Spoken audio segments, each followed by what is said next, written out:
Magandang araw po sa inyong lahat. Maliwanag naman na itong gera sa gitnang silangan ay talagang malaking naging epekto sa buong mundo at dito rin sa Pilipinas. Siyempre, hindi natin maaring hayaan na pasanin itong mga mas nakakaraming commuter. Pagising ko kaninang umaga, nakita ko yung mga headline at ang pinag-uusapan ay yung naaprubahan na fare hike. Siguro hindi ito ang panahon para magtaas ng pamasahe para sa ating mga kababayan.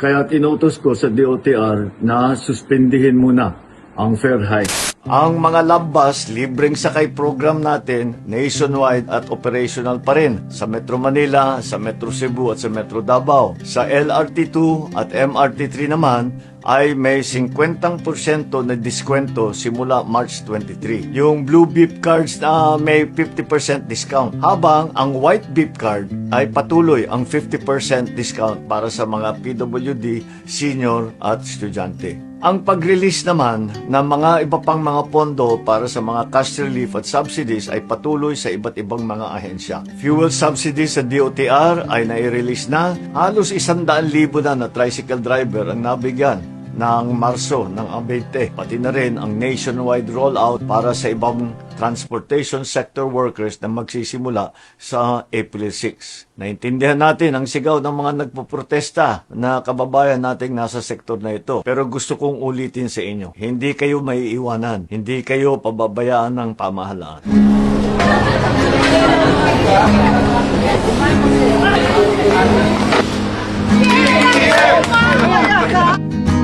Masusi natin binabantayan ang mga presyo ng mga ibang bilihin. Nung isang araw naman ay sumugod din tayo sa palengke para makita ang presyo ng mga pangunahing bilihin o prime commodities. Sa awa naman ng Diyos, stable pa at walang naman masyadong pag-abuso. Walang nagbebenta ng higit sa suggested retail price. Patuloy tayo makikipag-ugnayan sa ating mga manufacturer ng mga basic commodities na kritikal sa panahon na ito.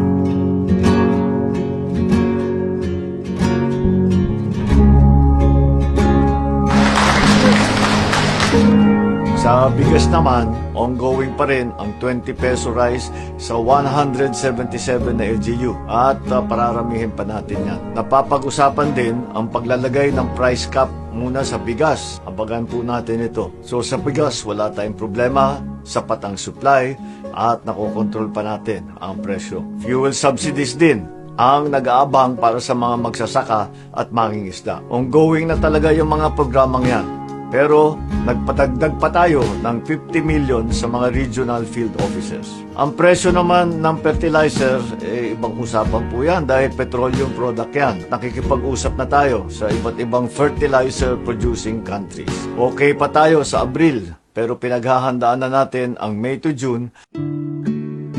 Sa supply naman ng kuryente, kinakausap ang mga power generation company upang madagdagan pa ang kapasidad ng ating mga grid sa susunod na 60 days. 23 power project na may kapasidad ng 900 megawatts ang inaasahang mag-o-online para makatulong sa supply. Ongoing din ang koordinasyon sa paggamit ng malampaya natural gas na full capacity para madagdagan naman ang supply natin sa kuryente. Tungkol naman sa supply ng langis, nakikipag-usap na po tayo sa mga bansa na ating mga trade partner gaya ng India. Ngunit sinasama na natin lahat ng mga iba at tinalapitan ang China, Japan, Thailand, Brunei, South Korea patungkol sa mga posibleng supply arrangement. Maganda naman ang naging usapan natin, buti na lang at talagang kinakaibigan natin sila at sila ay handang tumulong sa atin.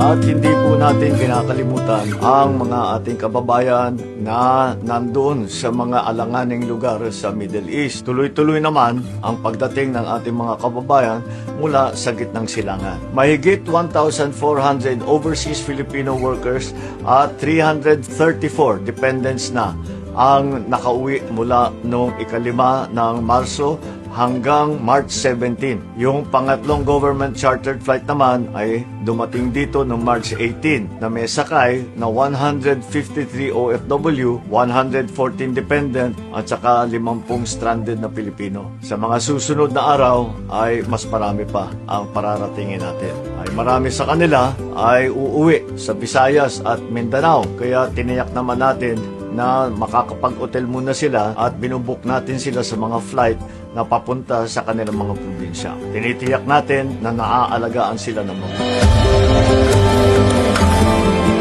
Ngayon ang panahon para magtulungan.